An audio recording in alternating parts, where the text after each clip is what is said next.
Would you rather have 10 of these in an arms room ready to arm your neighbors, or one of these that is purpose-built, trusted, and built to perform?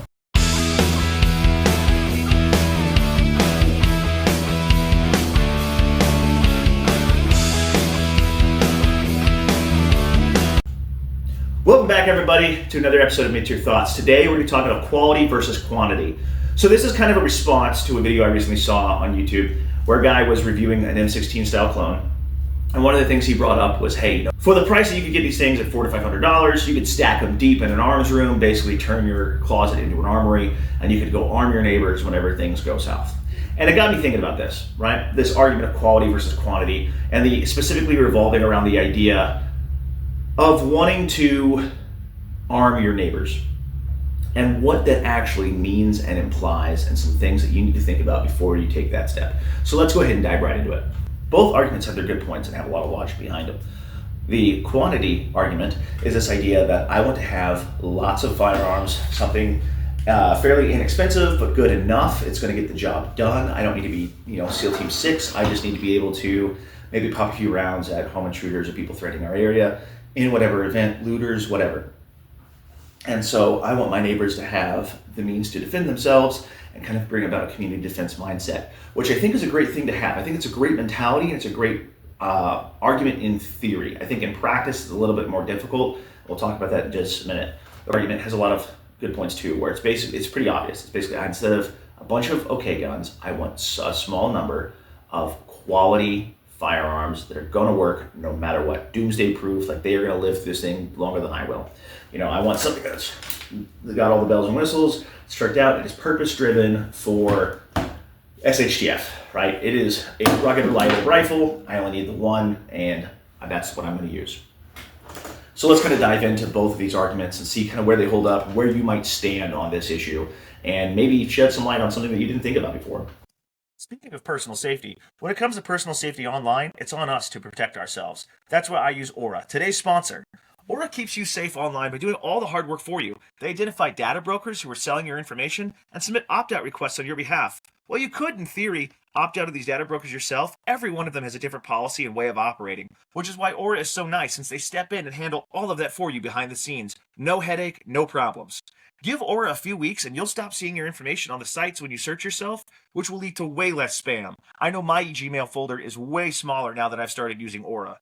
Aura will also continuously monitor the dark web and alert you if they find any personal information exposed.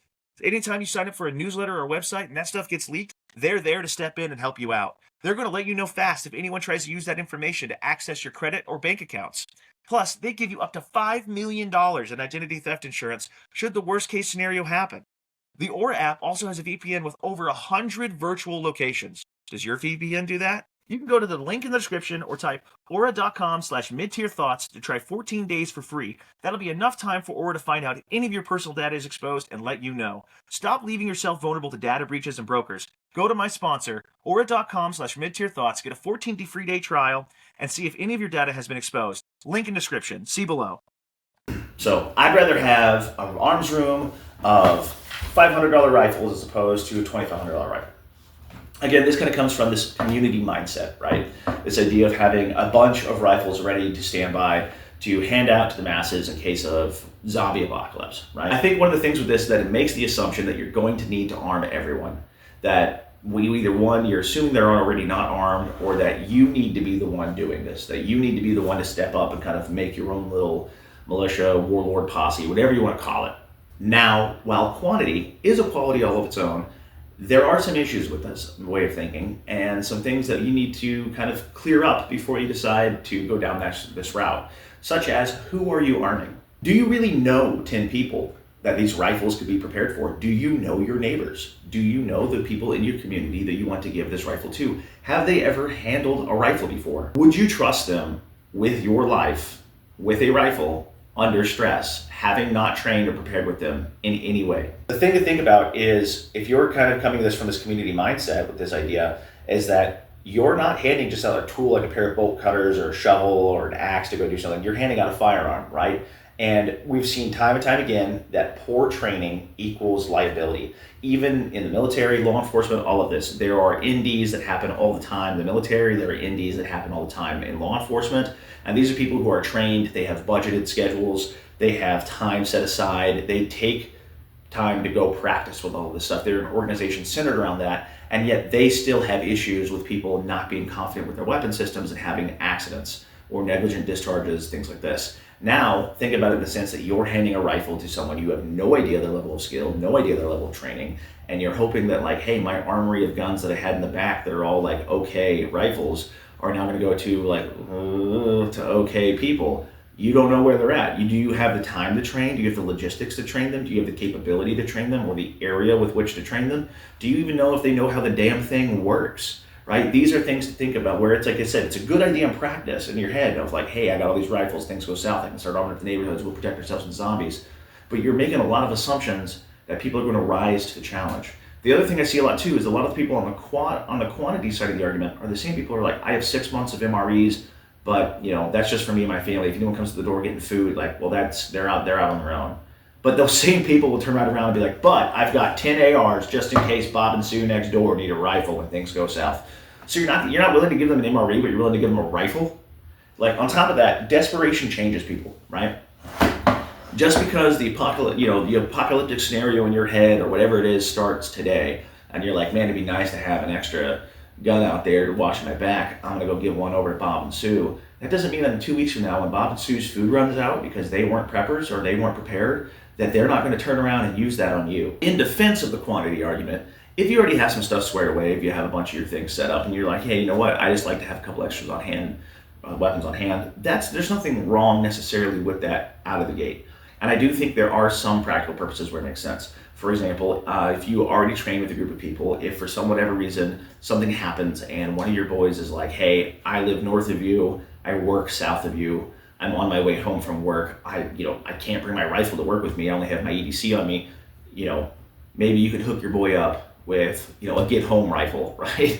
Like a get home rifle and a couple mags just to make sure he can get home safe. Or maybe you've got a family member that, again, their head's in the right place, they're on the right track, they've got a certain level of competency, but they haven't made it to that point of being able to carry a firearm, or they haven't made it to that point of buying a firearm rather, and you can help them out. There are aspects where this could potentially be a good idea. I think the issue is a lot of people don't think past, hey, I have an arms room full of guns that I can hand out to the boys when things go south. Because if you're anything like me, well, your boys are already armed, right? So you're not storing these up for them. They already have their own. You're storing these up for someone who doesn't already have one. And then comes out to, okay, well, if you're going to arm that person, who are you arming, right? At the end of the day, who are you arming? So it comes down to this. If you're going to be the guy who's like, hey, I want to have a bunch of rifles ready to roll out and hand out to the boys, or hand out to the neighbors, or hand out to the masses whenever the zombies come, that's fine. But think ahead and think about what your prerequisites, what your criteria are going to be, what's going to happen when someone comes up, when you've handed out the rifles to a couple different people, word gets out, and then a guy comes to you and is like, hey man, I could really use a rifle. And you're like, I don't really want to give you one, right? What happens, how do you deal with that, right? How do you deal with that guy who's been rejected from that, who now probably thinking you're a pretty shitty person, right? Like, how do you deal with those things? This is kind of the thinking ahead that I think needs to be done with that mindset. Again, nothing wrong with having extra weapons on hand, nothing wrong with collecting, nothing wrong with having these specifically for the purpose of arming others, but some thought needs to go into it. So let's go ahead and look at the quality side of the argument. Now, the quality side of the argument is that at the sacrifice of quantity, I want to get a super rugged, reliable rifle that I've trained with, I'm going to put time and money into. I'm going to make sure this thing is zeroed. I'm going to make sure this thing has run through its paces, that I know where it fails, I know where its strengths are, I know what I do and don't like about it. It has all of the gear and support equipment I need. So for example, with this one, you guys have seen this before on the channel. This is my GPR. This is my Daniel Defense. It's the DDM4V7. So I've got a suppressor, I've got a light cover, I've got a 1 to 8 up top, bipod. I mean, this thing, the way it's set up, I've got one of the Geisley triggers in here. I can't remember which one, but I've got a Geisley trigger in here. It's a Surefire light on this guy. This thing is set up to do just about everything, right? I've messed with it to see how far out I can take it, being able to use it in different roles. I've designed this as a general purpose rifle. that has been through its paces. It's had several thousand rounds through it. I haven't had any issues through this. I've run this thing super dirty. I've cleaned the crap out of it. I've maintained this thing. I've done all kinds of stuff to this, and it just keeps on kicking. My argument would be that for quality, the idea would be that you have everything that you need ready to roll all the time, and you know it's going to roll all the time. You don't have the need to cannibalize other parts. You don't have the need to cannibalize other equipment or to run other weapons in case one goes down, something like that, because you have super rugged, reliable gear. Now, when this comes to other people, if you still want to have that mindset of like, well, what if I do want to have like another gun? Okay, cool. Once this is all squared away, once you have this set up the way you want, you've trained with it, you've kind of figured out what you do and don't like about it, maybe you have a couple $100 extra bucks, cool, go out and grab maybe one or two of these, right? So where you have a loaner rifle, something like that. I don't think you necessarily need an entire arms room unless you can just really afford it. I think that the idea, again, it comes down to do not sacrifice, in my opinion, the quality for the quantity. I think it is better to have one super rugged, reliable rifle, because you can only carry one or two at a time, right? Than it is to have a bunch of okay rifles until you have this squared away. Now you can have both. That's the freedom of America. You can have both. You could think that I'm fucking retarded and just do whatever you want. But I think that it makes more sense to get a super rugged, reliable rifle that you're going to train with and use, and then beat the crap out of and have it keep on kicking, and get this squared away and this be your priority. Now, I think ultimately the big thing is that you want to have a super rugged, reliable system that's going to work no matter what. And that is going to serve you so much better than having 10 weapon systems that you don't know how often they're going to fail, where they're going to fail. You know that like they're not going to hold up necessarily as well. You could say, oh, they're just as good, but obviously they're not, because that's why we built them as budget rifles, right? That's why we got them as budget setups, was because they were affordable and we could stack them deep. They're not going to do everything as well. Same with iron sights. Might be able to accurately hit a target 500 yards, but I'm be able to do it much easier when I have a magnified optic. This thing might be able to do certain things well, but it's going to be easier to do them with a rugged, reliable setup that is custom set to that purpose. And so with that, like I said, there is room for you to have extra stuff for family. And what I would say with that is prioritize your stuff into good quality equipment. Then, once that is squared away, you can go out and get one or two of these, stash them away for friends or family members, close friends and family members, but people that you trust. And have a few extra backup rifles, but do not have them as the foundation of your preparedness plan. I think that is where a lot of people fail. A lot of people, they just want to go the cheap route, and so they're like, oh, well, I could just have a lot of rifles. Okay, or you would have quality, your choice. So there's, like I said, there's nothing wrong with having extra gear. I highly advocate it. I just think that there needs to be a better mindset behind it, such as maybe not have an entire armory full of these, because there are other things you could probably spend your money on. Think about if you don't have nods, you probably could have bought a mod. If you don't have night vision, you probably could have bought nods for what you spent to have an arms room full of 10 rifles.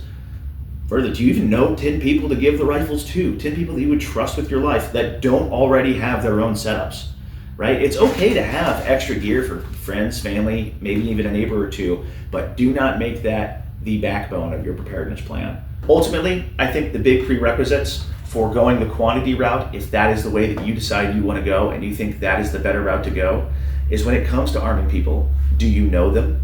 Have you trained together? And do you trust them? Because you're not handing them a baseball bat, you're not handing them an MRE, you're not handing them any other tool, you're handing them potentially the means of your own destruction if you're not careful with this. It ultimately comes down to the quality versus quantity mindset, whatever side of that fence you're on. Hopefully you've thought it through more than just, I like to have a bunch of rifles on hand and I'm gonna arm the whole neighborhood when things go south. Hopefully you've put some thought into it. Who would you arm? How would you control who and who isn't armed? How would you supply them? How would you support them? How would your logistics reflect your mindset? With that, guys, we'll catch you on the next one. Peace.